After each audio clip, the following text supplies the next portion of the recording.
please bear with me. When I say first impressions, I do mean absolute first impressions. I took a very, very short ride at the dealership. We had a bit of an issue while at the dealership because the service light was on, and it took a bunch of digging, since this is the very first one that left the dealership, for them to figure out what was going on. And it turned out to be as simple as KTM apparently set the next service date to January. Obviously, the bike did not ship in January. The bike did not get delivered in January. So it thought that it needed service, but it took quite a while to figure that out. But in the process, we learned some things, so that part was really good. I've got some clips, and I will try to get those up as soon as possible. But again, I'm trying to get you guys as much footage as early as possible. So, underneath the seat here is quick access to the air box, which is really, really good. And then underneath this cover here is the port or the connector where they plug the computer in. That would also be where a dongle would go if they offer a dongle. Again, I know almost nothing about this. I've run through the menu, very, very, very quickly. Just enough to get throttle response into off-road mode and ABS into off-road mode, and I have the traction control and everything set up to basically be in the rally mode at, you can see, slip level 8. Honestly, I don't even know how to change the slip level yet. So again, this is very, very early, but I'm taking you guys from my not my very first ride, because again, I did ride it for about 5 minutes at the dealership. But this is the first real ride. So, let's go.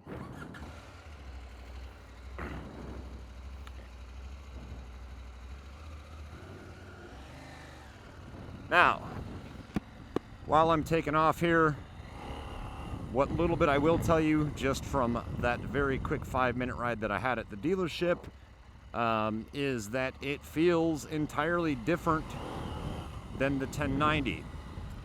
In fact, it reminds me far much more of the 950 and the 990s that I've ridden before. What I mean by that is the bike feels much lower down here in terms of you're sitting up and on top of the bike. Given the height of the windscreen, and I do apologize, there's probably going to be a ton of wind noise. I'm going to do my best to try and keep reasonable speed so that you guys can hear me talking. And get this figured out. But basically, you are sitting on top of the bike, and instantly it does have that dirt bike feel to it. I haven't ridden enough to say for sure, but the seat definitely feels, stiffer than the 1090. I suspect, just again based on very, very early impressions, that probably what I'm going to find as I continue to ride this bike more is that they are actually far more different than they are similar. And I do think the reason for that is by design. I think the 1090 is a fantastic motorcycle. If you haven't seen my comments on that over the past 1 year, be sure to check out a slew of the other videos. I absolutely love my 1090, and it does everything really, really well. So, already we've been getting questions about why in the world would you buy a 790 if you already have a 1090? What are you expecting from the 790 that you don't already have in the 1090? And my answer to that will be probably in the simplistic form. I'm fortunate enough that I have the opportunity, so why not? And the little bit longer answer to that is because before having the 1090, I had a Triumph Tiger 800, and before that I had a KLR 650, and I try to do as much off-road, gravel roads, fire roads, that type of riding as possible, and I only want the bigger bike for the road sections. And so, but the 1090 was far more capable than the Tiger 800 in the off-road conditions. It was the most off-road oriented big bike on the market, and I still think it is the far most off-road oriented big bike on the market. Now, how can I say that when I'm aboard a 790? Easy, because I don't consider this a big bike. This is what I would consider, and what's commonly considered nowadays, a middleweight bike. And the reason why I think it's important to make that distinction is because as I get into this, and again, it's so early on, I can't make this conclusion yet, but I fully suspect that this bike is going to be even more off-road capable than the 1090 already is. And again, if you haven't seen them, check out my other videos. I have no qualms whatsoever riding the 1090 off-road, and it does very, very, very well. And especially given its size and weight, it does surprisingly well. However, at the end of the day, that is a 500-pound motorcycle. The other thing that I will call out on the 1090 is that I'm not kind of a big horsepower guy. I don't even ride it in sport mode, which is the full 125 horsepower or whatever. Sorry, I'm gonna change gears here a little bit as I kind of get used to sliding the back end a little bit around on this gravel. But the 1090 horsepower, peak horsepower, wasn't exactly what I was going for from the very beginning. And when I bought my 1090, I wanted this bike. This was the bike that I wanted when I bought my 1090. Obviously, it was not available at the time that I bought my 1090, and I didn't want to hold off because I had the Colorado BDR trip planned and everything like that. I didn't want to hold off my motorcycle purchase until this became available, so I bought the 1090 with the full expectation that when this became available, I would pick it up, which is obviously what I've done now. And I did not trade the 1090. I still have it. Obviously, it was in the shop at the beginning of this video. And I plan on keeping it until I decide which one is best suited for my overall riding conditions. And early on, I have absolutely no doubt that buying this bike was a good decision. And the reason why I say that is, even if it came down to keeping both bikes, I think this one here is definitely going to fall into that category of as off-road oriented as you can possibly get, while still comfortably being able to cruise on highway miles. Now, I do not have the switch control yet. The dealerships do not have the handlebar switch control. They could have done the software, but I don't know if any problems come up if you do the software without the handlebar control. So I decided, and they're pretty far away, so I decided to just go ahead and wait, and I will go to my local dealer and have them order the handlebar switch for the cruise control, and then as soon as it comes in, I will take it in and have both done. I could have done the quick shifter option. I don't know if I'm going to do that or not at all, but we'll see. Time will tell on that. And I'm trying to keep it, it's in its break-in period. This thing had 4 miles when we left the house there. Those were my test miles that I put on it. So I'm trying to keep it below 6,000 RPMs there. And just, again, what I'm feeling is it does feel smaller and lighter weight than the 1090. Lighter weight, although I'm going to argue that it's not that similar weight. It feels different. It feels different when you shop. This definitely feels more like the Tiger 800. It feels more like the K-Bar in terms of that weight. It's not a dirt bike, but it is significantly and noticeably lighter than the 1090 in those situations when you're around. And I would anticipate, I haven't had to do it yet, but when you're picking it up, really area that the 1090 reveals its weight. So, I suspect, and again, I'm going to keep you guys posted. Bear with me. I'm trying to get you, as much information as possible, as early as possible. But unfortunately, what that means is you're going to have to kind of listen to me ramble a little bit because I don't have any formulated opinions or thoughts yet. I'm 9 miles now into this motorcycle. The thing that I'll call out is I've seen some stuff commenting on the power. Again, it's in its break-in period, so I'm not revving it all the way out. But my short ride that I did before, the first thing that I noticed is I had the throttle response, whatever the default is, which I believe is like street. And I went through the menus, figured out how to get to rally mode, And in rally mode, you have to independently select rally mode for the throttle response even after going into rally mode. So once you do that, I will tell you guys, it's night and day difference between the regular just jump on it and go and the throttle response of rally mode. In fact, right now I'm not even in throttle response of rally mode because personally, and we'll see how this goes with time, but I found it to be a little too aggressive. I mean, as soon as I put it into rally mode, without even giving it hardly anything at all, this thing wanted to loft the front wheel. And don't get me wrong, there's nothing wrong with that. But I find the off-road throttle response more similar to the standard throttle response on the 1090, which is one of the things that I loved so much about that bike.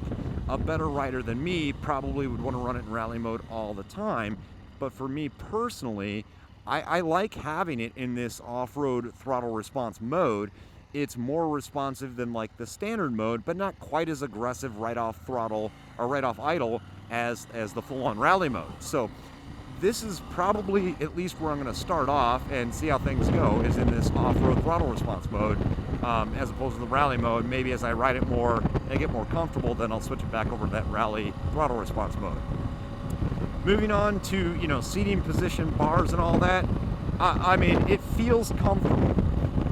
Again, back to back with the 1090, the 1090 definitely feels like it would be more comfortable on highway stints because the seating position is just slightly different on the 1090 versus this. Again, this you're up on top of it. It definitely has that dirt bike feel, and you can tell that that's where the primary design of this motorcycle came from.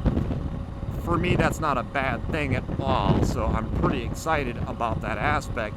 But the question that I have, and I'll find out eventually, is as I'm doing the longer distances, is it comfortable enough? Is it powerful enough at highway speeds with winds and passing power, all those types of things? And again, I don't have those answers yet, so bear with me.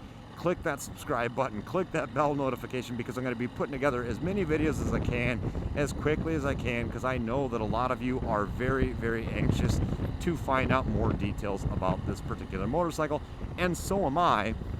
It's just going to take me some time to actually ride it. I have a ride planned tomorrow, so hopefully that'll give me an opportunity and I can post some updates. Also, be sure to check our website, kdemotorsports.com, because I will also be putting some write-ups over there, because those are a little bit quicker and easier to get posted than the full-on videos.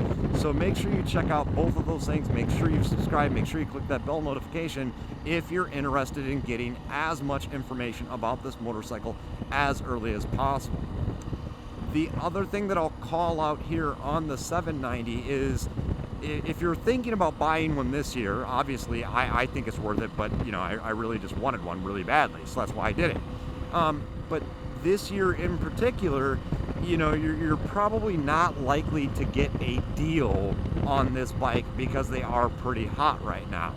In fact, as much as I hate to admit it, I paid full MSRP for this motorcycle, which I almost never do, but I wanted to secure the deal. I wanted to pick it up today, so I paid it. Now, as time progresses and as that hype, you know, kind of dies down a little bit, whether it's justified or not, but it will die down, and as it does, boy, it's really, sorry. So as I turned the corner there, I just rolled the throttle on smoothly to see, you know, how the back end was going to respond in terms of the slide. I'm at slip mode 8 right now, and I believe 1 is the most slip, 9 is the least slip. And right there, there's a nice little rotation on the turn.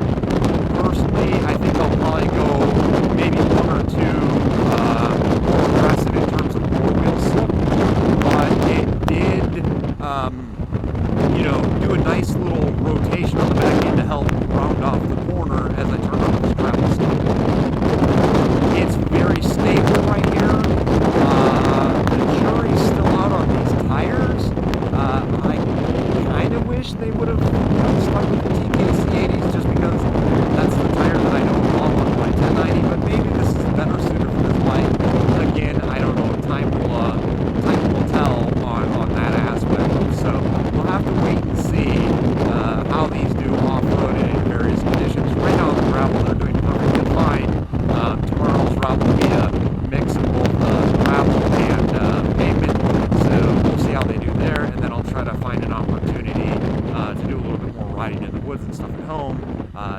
feel. Our woods are really slippery right now because we've had lots and lots of rain. So the short little trip that I took through there, which is very short indeed, they seem to grip decent. There was a log down, and again, this is within the first 2 miles of the motorcycle, and I had absolutely no concerns, no question. Small little log, but just hopped right over it. It didn't even occur to me that there was any question about whether or not the bike was going to do it. Similarly, when I took the bike for a test ride, I came across a little, parking block or something like that, and just after that 2 miles or 1 mile or whatever it was, I hopped over it because I just had even more confidence, and it might just be a mental thing, but knowing that there's that weight difference and the feel of it seems lighter. Maybe it seems a little bit lighter than what the difference in weight is between this and the 1090, but because of that, I think what it's doing is it's giving me even more confidence. Not that I lack confidence on the 1090 at all. Again, watch my other videos. I've raved about it. I absolutely love how quick and how confident I got on that motorcycle. But it kind of sits in the back of my mind all the time that I'm riding a 500-pound motorcycle. And so when it comes to, a little bit bigger logs, I don't have the instant, let me just try and attack that, where on this, I kind of just get that feeling already because it does have that dirt-like feel to it in terms of the seating position, the bar position, how the weight feels. I can't stress that enough. If you're looking at the specs, any of those types of things, the weight difference is not going to seem like it's that significant. But when you get on it and how it feels, it definitely feels proportionately lighter to the 1090 than what the numbers on paper would allude you to think.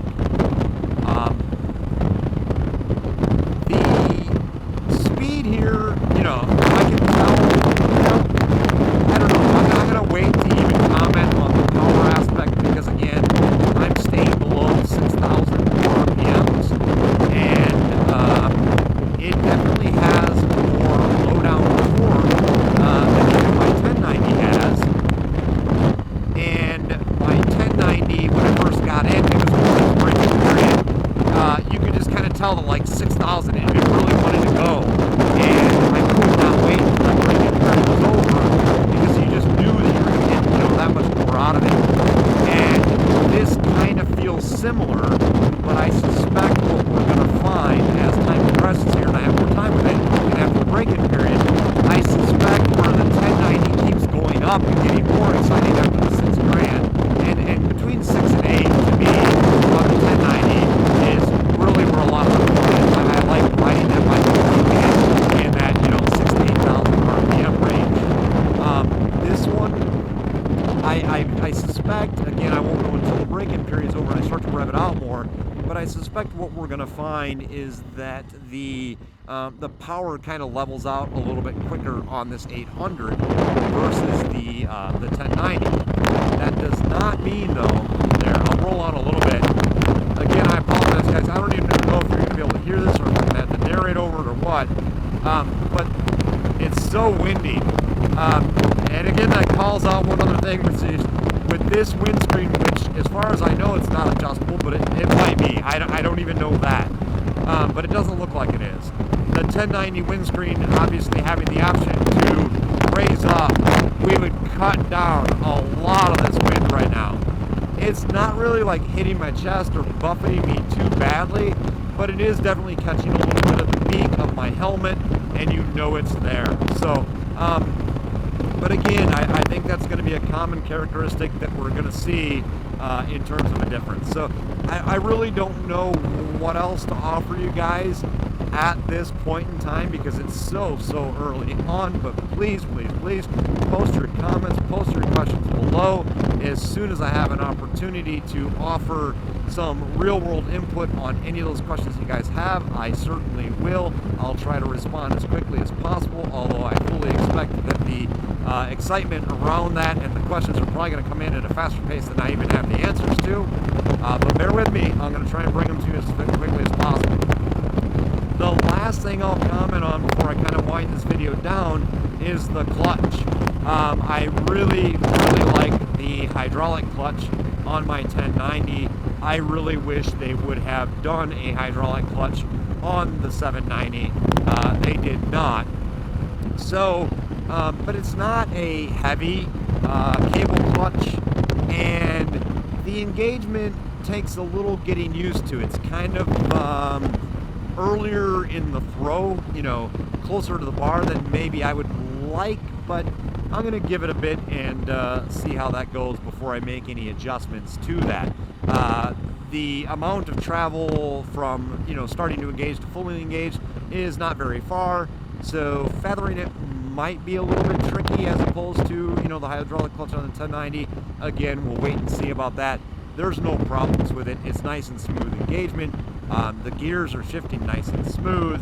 Everything's clicking in, but again, I mean, it's just so early on. I mean, we're 18 miles here, so you guys are really experiencing this bike right alongside me, and we'll continue to do so. I'll try to get you, you know, as much as possible, as quickly as possible. But when you roll on, I don't think anybody's going to be disappointed in the power of this bike. I just don't. I could be wrong. Maybe that's just me, but it feels right there. I mean, you roll it on, it wants to go. It's not having trouble or hesitating, you know, and it'll be very interesting to see. So again, stay tuned. Again, if you haven't already, click that subscribe, click the bell notification, follow us on Instagram, KTE Motorsports, follow us on Twitter, KTE Motorsports, follow us on Facebook, KTE Motorsports, and be sure to go to KTEmotorsports.com. We'll be trying to keep all the various channels updated with as much information as quickly as possible, and hopefully you guys are liking this and enjoying this. If you are, please be sure to give this video a great big thumbs up, and until next time, take care and ride safe.